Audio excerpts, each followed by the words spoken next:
Assalamualaikum warahmatullahi wabarakatuh. Alhamdulillah wassalatu wassalamu ala Rasulillah sayyidina wa maulana Muhammadin sallallahu alaihi wasallam. Subhanaka la ilma lana illa ma 'allamtana innaka antal alimul hakim. Rabbi shrah li sadri wa yassir li amri wahlul 'uqdatam min lisani yafqahu qawli. Teman-teman yang dimuliakan oleh Allah Subhanahu wa taala, seperti kebiasaan kita, setelah pembacaan Maulid kita adakan pembacaan kitab Bidayatul Hidayah karya Imam Al-Ghazali. Kemarin sebelumnya kita dinasihati oleh Imam Al-Ghazali dalam kitabnya yang sempat kita baca, bahwasanya kita tidak dianggap sebagai orang yang menjalankan perintah Allah kalau seandainya kita tidak melakukan ketaatan kepada Allah mulai dari kita bangun sampai kita tidur. Maka setiap gerak-gerik kita hendaknya mengikuti baginda Rasulullah sallallahu alaihi wasallam. Sebutkan bahwasanya faslun fi adabil istaiqaz minan naum. Istaiqaz minan naum. Bab tentang adab bangun dari tidur. Hari ini banyak orang yang lupa bagaimana bangun tidur yang sebenarnya yang diajarkan dalam Islam. Maka hendaknya setiap kita orang Islam mengamalkan sunnah baginda Rasulullah sallallahu alaihi wasallam. Paling bagus setiap hari. Ya, kalau memang tidak bisa ya minimal sekali seumur hidup. Pernah kita lakukan yang pernah dikerjakan oleh Rasulullah sallallahu alaihi wasallam. Disebutkan di sini adab tentang bangun dari tidur. Disebutkan Imam Al-Ghazali, fa iza minan naumi fajtahid an tastayqiza qabla tulu'il fajr. Apabila engkau bangun daripada tidurmu, kata Imam Al-Ghazali, maka berusahalah untuk bangun sebelum tulu'il fajr, datangnya waktu subuh. Sebelum orang salat subuh, kita udah bangun duluan, kata Imam Al-Ghazali. Karena seorang yang diangkat menjadi wali itu di waktu subuh. Jadi ajib orang mengaku saya ini walinya Allah ini, tapi tidak pernah salat subuh. Mustahil. Wali itu diangkat dia menjadi wali kapan? Di waktu subuh. Waliyakun awwala ma yajri ala qalbika.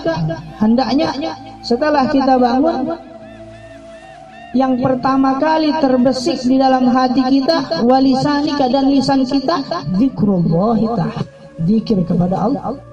Faqul inda dzalik, katakan ketika kau bangun, alhamdulillahilladzi ahyana ba'da ma amatana wa ilaihi nusyur.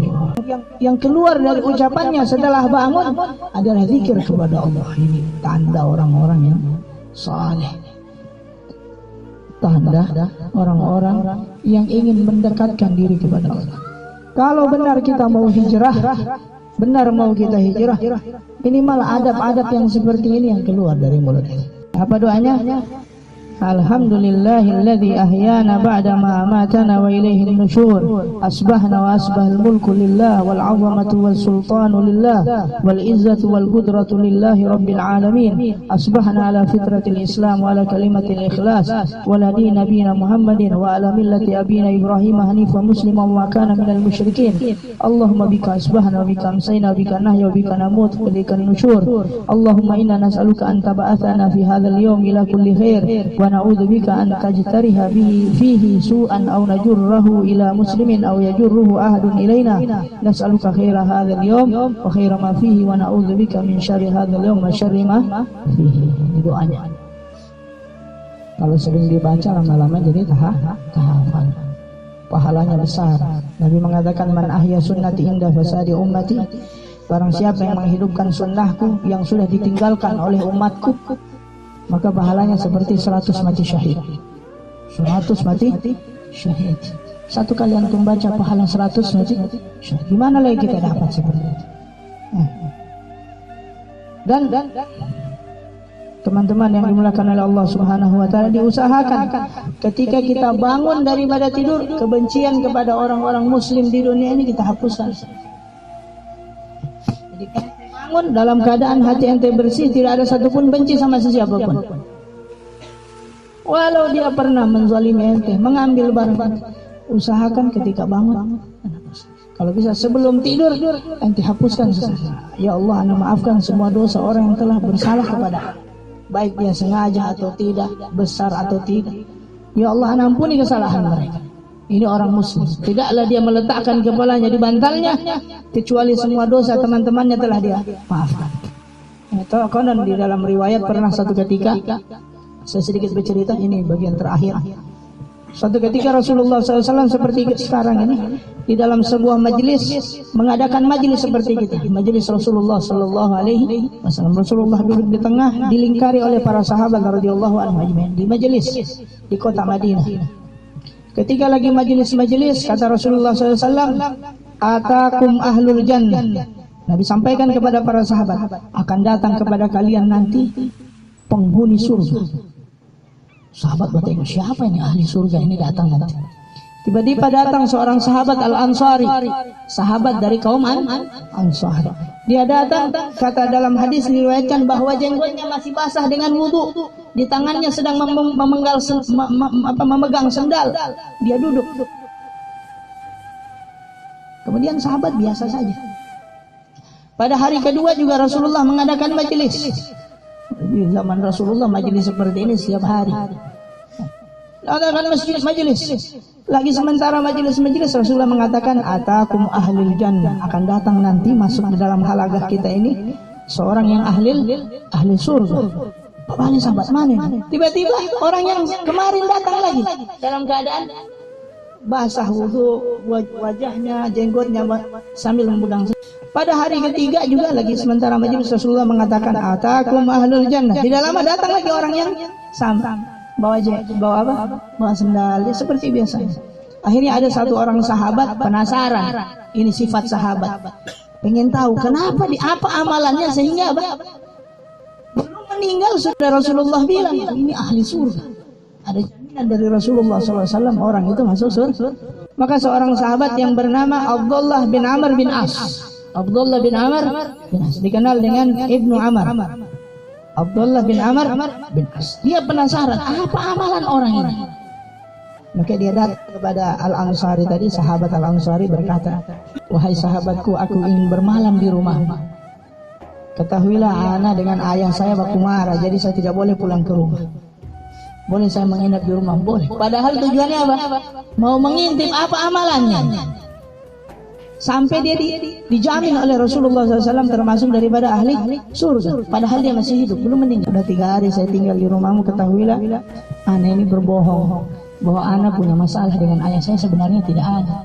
Saya memang ingin tinggal di rumahmu, ingin melihat amalan apa yang kau perbuat sehingga engkau dijamin oleh Rasulullah termasuk daripada ahli surga. Padahal kau masih hidup. Apa amalan? Saya tidak punya amalan yang luar biasa.